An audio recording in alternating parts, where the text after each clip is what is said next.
Hey guys, welcome back to J&M Sports Talk. I'm Mark and this is Jonathan, and we're back for another week of J&M Sports Talk. So we're wrapping up championship Saturday, Jonathan, Yep. and there were some good games, there were some blowout games, but let's just get started. All right, the American League Championship game, that was probably one of the better games of the day. It was. I mean, I would say we started off with a bang with this one. These are the best two non-Power 5 teams playing for the top non-Power 5 championship this year, and it lived up to everything. Both offenses, you saw them at their best. Riley for Memphis looked great most of the game. Of course, Milton did as well for Central Florida. It was really a back and forth. Just what do you expect between these two high-powered offenses? The defenses were doing all they could to keep up at times, but even the defenses made some plays. So it was a really great game to watch. They hated to see it end, but someone had to eventually win it. And it took 2 overtimes for that to even happen. So Right. Yeah, very high-scoring affair. 62-55 was the final score. You mentioned this, but Memphis, their only loss in the season was UCF. So that really motivated them, and they started playing much better in their season later on. And so it was good to see that they were evenly matched. And it was also good to see that the winner of that game did make it to the New Year's Six Bowl. It was almost like a de facto playoff game for the better bowl game. Yeah, because they ended up being they're like 1 or 2 off in the rankings anyway. So yeah, it was good to see that the Innocents get to earn that spot on the field as well. Yeah, some people are arguing maybe UCF should have been higher on that list and maybe even top 4, which there's an argument there. Not much of one, but hey, great for them. As you consider where the program was 2 years ago, what Scott Frost has done for this program. Unfortunately, he's going to be moving on after the bowl game back to his home alma mater in Nebraska, but he's done a great job there. Yeah, taking the team from 0-12 to 12-0. That's a full turnaround. Yeah, right there. for sure. So congrats to both of those teams for great seasons. Really good game there. All right, let's go to another good game, the Pac-12 championship game, USC and Stanford. That was on a Friday night, but USC ends up pulling that game out 31-28. What did you see in that one? It was a really good game. It was probably one of the better ones of the weekend as well. USC got a good lead for a bit there. They were able to just hold on to it, but Stanford, yeah, they're fun to watch. Just running the ball, they're fighting and clawing that whole time. And so that Bryce Love is something else. He's a special player, and another opportunity to watch him play. Not even playing. Yeah, he definitely toughed that one out being on the field. At one point they showed his legs, like a picture of his legs, and they were just all gnarled. And just credit to him to going out there and playing through the pain. And this wasn't the first week he's done that either. No, not at all. Not at all. USC, I mean, they played their best ball for a second straight year in a row at the end of the season. Hard to not wonder what might have been for them in their season. Not making the playoff, but a good way for them. They have a good matchup in their bowl selection against Ohio State. Right, yeah, that'll be one of the better intriguing matchups in the bowl season. I'm sure we'll talk about that tonight. Yeah. All right. So that was the Pac-12 championship, the ACC championship. That one was total opposite. It was a beatdown. Clemson beating Miami. Yeah, it pretty much shows a continuation of the last few weeks of the season for both schools. You have the Miami team. Yeah, they're a young, scrappy team. They're able to scrap out some wins early in the year, playing good ball. They played their best ball mid to late year, but the last few weeks they've just been struggling. They've been scrapping to get by, but Clemson on the flip side, they had their struggles early in the year, about early mid-season, but since then they've been getting better. And the last few weeks they've been playing their best ball of the year, which is when you want them to be playing. Right. If you want to win a championship is late in the year. So there was not much that their defense wasn't not doing that against their offense, and the offense was controlling the line the whole time as well.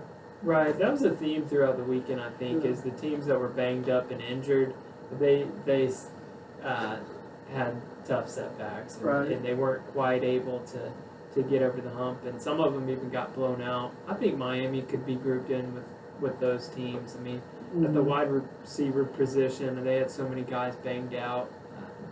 Rozier did the best he could at quarterback, but yeah, just a young team. Got to look to the future and see that it's pretty bright for them. But credit Clemson and blowing them out and getting the #1 seed in the playoff. Mm-hmm. Sure. All right, let's talk about another blowout, the Auburn-Georgia game. That was a tough one for Auburn and Kerryon Johnson, just not being 100% healthy. Yeah, talking about Bryce Love giving the effort he did, and Kerryon Johnson, you could tell like maybe 60%, but he was still out there. Considering the fact he's a warrior, the way he played and some of the hits he was taking throughout that game, you could tell he wanted to be out there and do all he could for the team, but it just wasn't enough, unfortunately, for Auburn. Yeah, and the scripts were flipped from the prior meeting earlier in the year. Auburn blew out Georgia, and Auburn's running game really helped the passing game. Their defense completely shut Georgia down in the first one.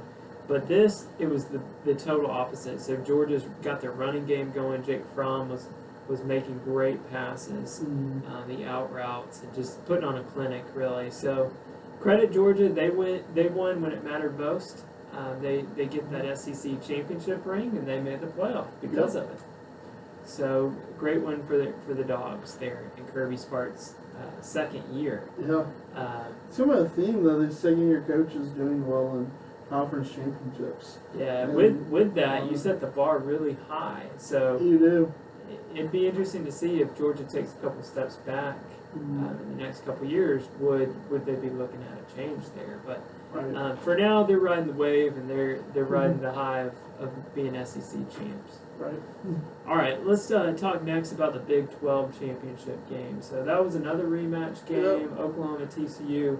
How did that one end up? This one it ended up being pretty much the same story, but one thing I give credit to TCU, it was written different.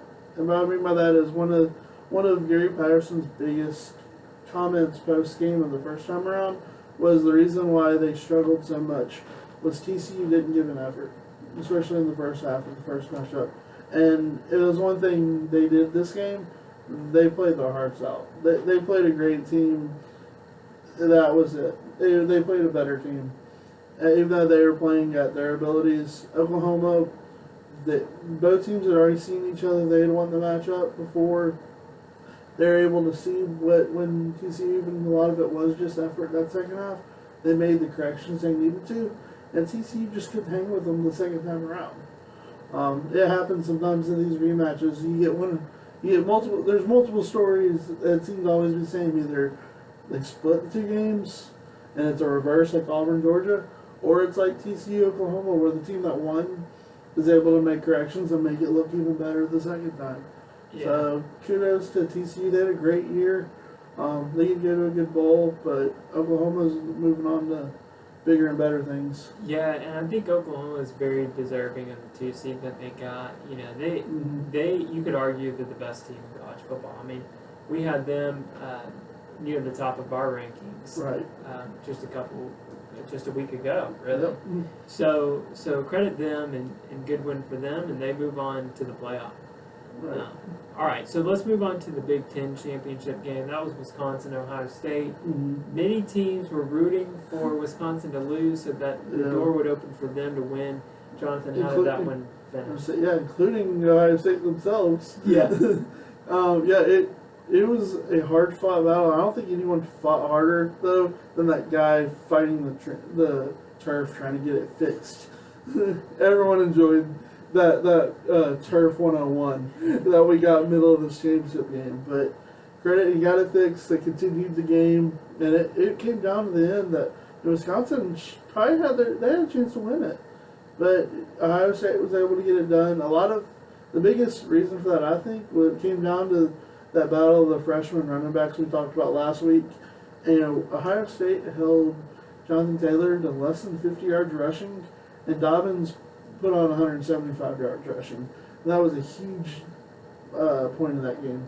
Absolutely, and Ohio State's defense had a lot to do with that win. Right. Wisconsin, they played well throughout the whole season, but really it mattered most in this game, and they weren't quite able enough to do enough in this one. Right. to make the playoff. But there's no hanging their head. They still had a really good season as well, Wisconsin. They did.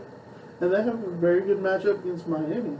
That'll be interesting up on the bowl game. So we'll see how they have a month to prepare to, as they start looking to turn the page, finishing this year and moving on to the postseason for next year as well. Yeah. All right, now let's look at our players of the week from Okay. last week. So you already mentioned one of our players, but Yeah. who was your freshman of the week? My freshman, I gave it to J.K. Dobbins. He didn't. The only thing he didn't do was find the end zone, but that hasn't stopped him before from being player of the week. But him, I told you, he had 175 yards, pretty much rushing. He only had 17 rushes, so he was averaging a first down a carry.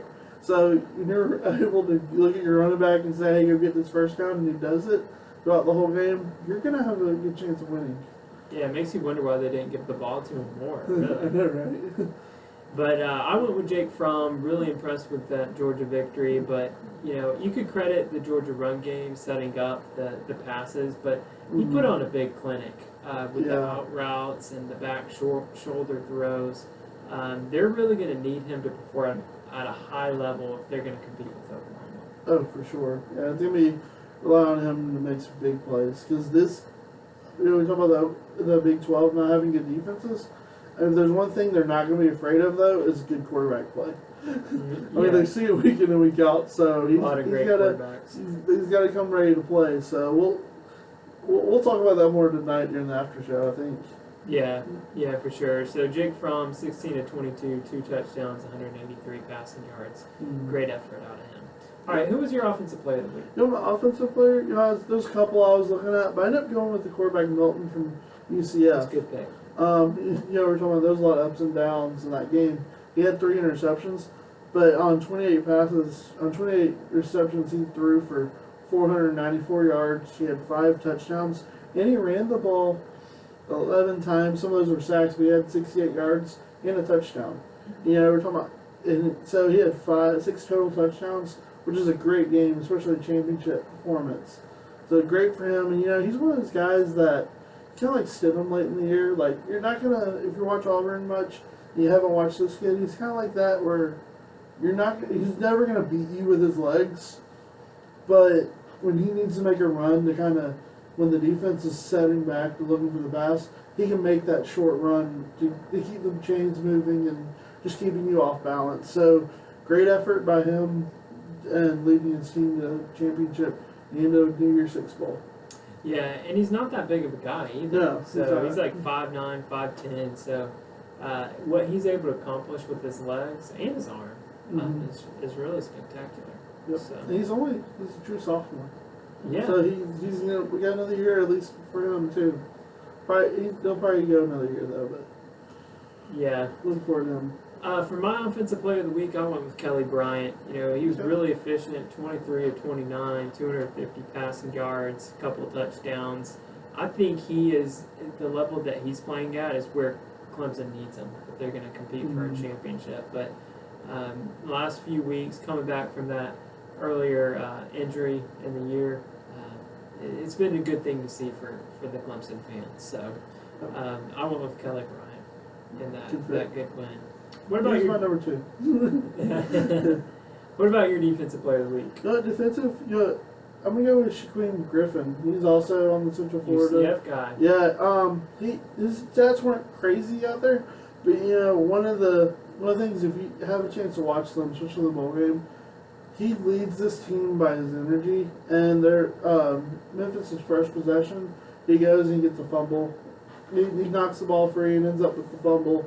It was a big momentum shift early in the game, get them started, get them excited, and you can tell they just feed off this kid. If you haven't watched him, watch him. He's going to be playing in the NFL. And they even had a great documentary thing on him and College Game Day before. If you haven't noticed, if you've seen him, he's the one that doesn't have a hand. Unfortunately, when he was being developed, he didn't get a hand. So he's out there playing with one arm, pretty much, and he looks like he belongs in the NFL already. He's a special player, and it's even more awesome watching that defense, the way they feed off his energy. Yeah, his twin brother, plays for the Yeah. Seahawks. Yeah, now, They got a big win last night. Yep. So For my my defense player, I went with Roquan Smith, the Georgia linebacker. He had an impressive stat line. That's why I went with him. He had 13 total tackles. 10 of them were solo. He had a sack and 2 tackles for loss. So credit the Georgia defense. They definitely impacted the game. I know Kerryon Johnson wasn't healthy, but they brought the attack much better than they did the first game. Yeah, he was all over the field. It seemed like every other play he was at least on it. Near the football if he wasn't the one making the tackle. Yeah, so he was fired up, ready to go. All right, so that concludes our Players of the Week segment. Yep. So we do have, Yep. even though the season's over, we do have one more game. The game. The game. Some people at North Valley that, but I don't care. We don't care about that. Yeah. We care about America. Army and Navy, that's a big game. Jonathan, share your thoughts about this rivalry. Well, it's definitely special. It's definitely one of the reasons why college football is special. And it's different than the pros. But, besides the fact who wins or loses this game, these are men that are going to be getting done with school and fighting for our freedom. So the fact that they're not only taking classes for to get ready for that, they're also making time to play football. This is the last priority of theirs. And yet they put so much heart and effort into it that you gotta respect both sides. Both sides respect each other, except for this week, for the most part. And then it's just one of those great things about college football. We can sit, and it's even the fact that we put it on its own day proves even more of that. And win or lose, it's gonna be an exciting game. And of course, my pick is Navy. I'm always gonna go Navy. But one of the cool things is that this year they're the home team.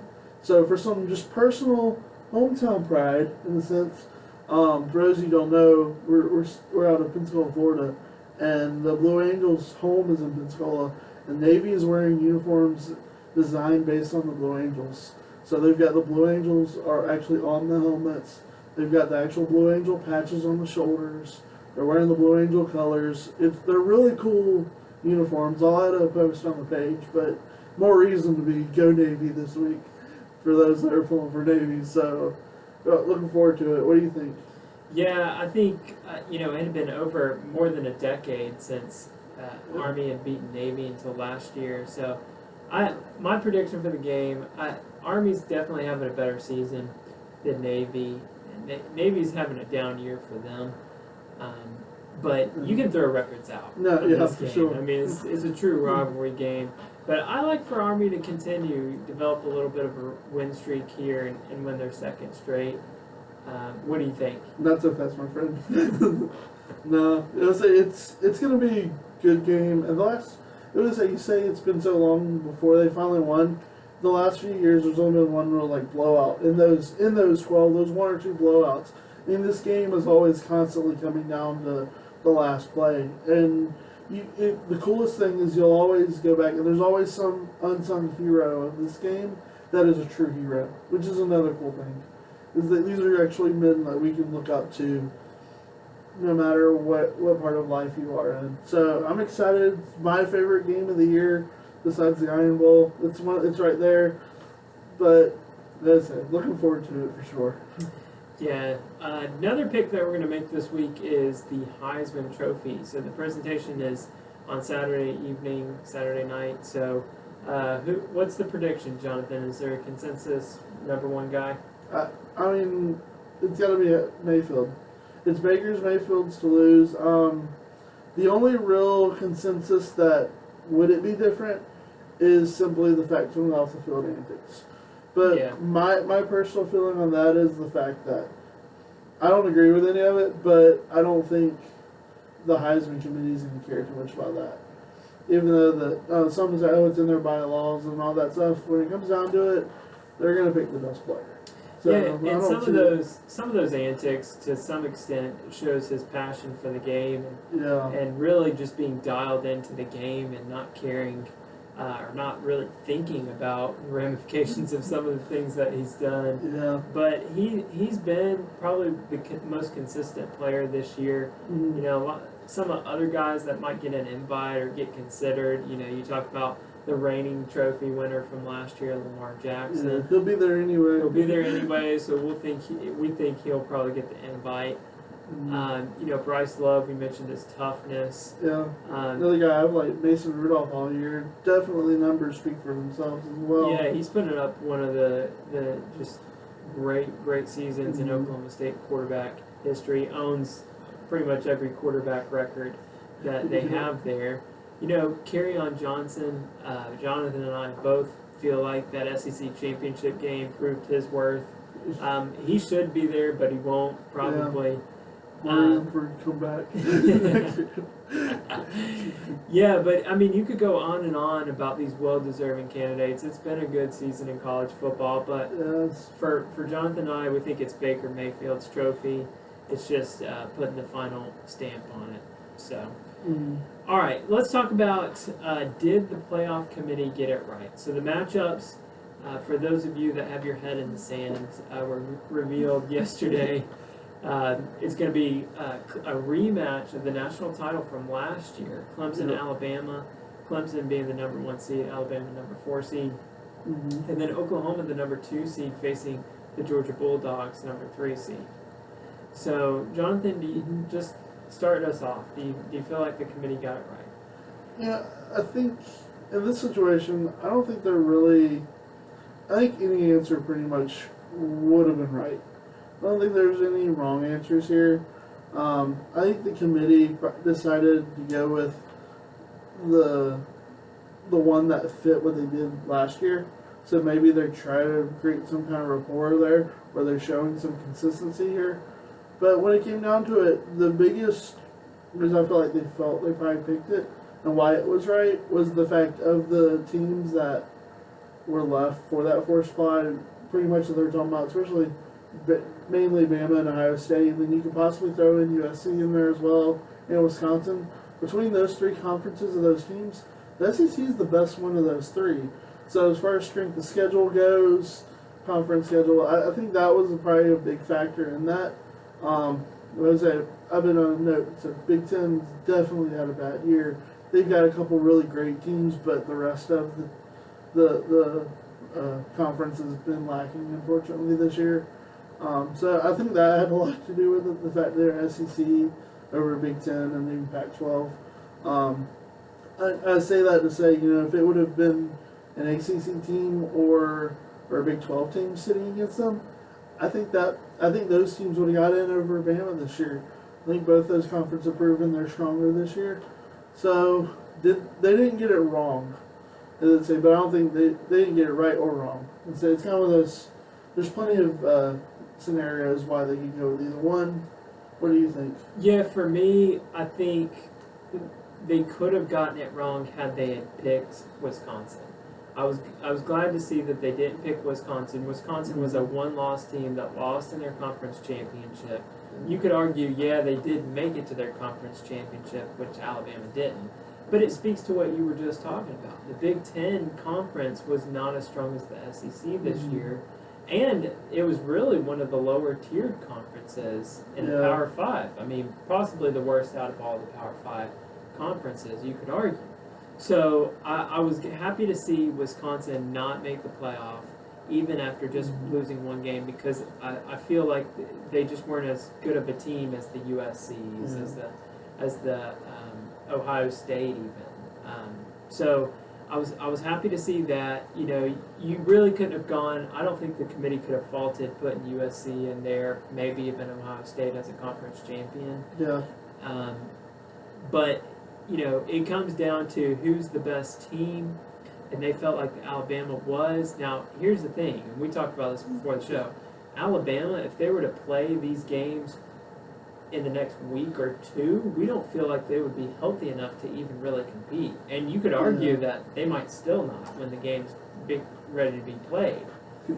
But here, for me, Ohio State, the way that they didn't qualify is they got blown out by Iowa by 30 points, an unranked team who sputtered at the end of the season.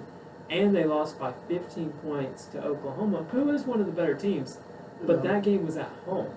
That's inexcusable. USC, you can make an argument for them, but they lost they got blown out by Notre Dame. And where did they finish? I mean, they're towards the back of the rankings. So, for me, I don't fault the committee picking Alabama, but I think you couldn't have really gone wrong with any of the three teams. Right. The only other thought I really had to that was, this is another year where there's going to be a lot of people are going to be hammering that, the SEC, again, your first conference, get two teams, what a shocker. I know there's people that are arguing, upset about that as well. And my argument here is simply the fact that it came down to the teams in those positions at the end of the day. Some of those other teams that might have to say otherwise lost in the last week, even Auburn or Miami, they controlled TCU. their own. Some of those teams, if TCU would have won that game, it would have been possible. You could even put TCU in that 4th spot, and Oklahoma stay in the top 3. Even how good Oklahoma's been this year. If it came down to that, kind of, because I think the seeding, I think they pick the top 4, then they seed them. I don't think the seeds are necessarily an indication of that as much. Because I think if they were to do that, they would say, okay, Oklahoma beat them once too, so it's kind of the body of work would be there as well. But I think if it would have been any other conference, they would have gotten in over SEC. It just happened to be Miami got that second loss. Like they were talking about ACC, definitely if Miami would beat Clemson and Miami would be in there, I think. I agree. The way things shaped up. And even like TCU as well. But I think that's what it's more the fact that the SEC got lucky this year and they happen to be facing, it was up against teams that didn't deserve it either in the conferences. So I think it was more of that. Yeah, every team controlled their own destiny going into the final week, and the teams that made it, they won or didn't lose when it mattered most. Right. So that's what it came down to. All right, we appreciate you guys viewing our show all year long. But Jonathan, we've got one more wrap-up show. Yeah. Talk a little bit about what's on the docket for J&M Sports Talk. Okay, so we're going to do our after show.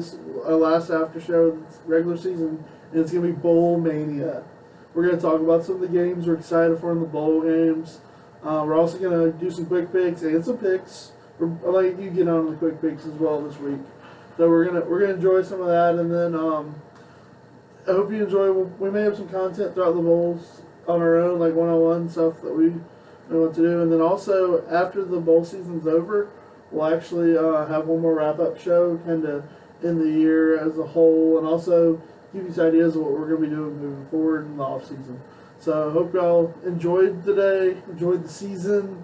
Love college football. Love having y'all tuning in every week, and we'll see you on the after show and move forward. Later, guys.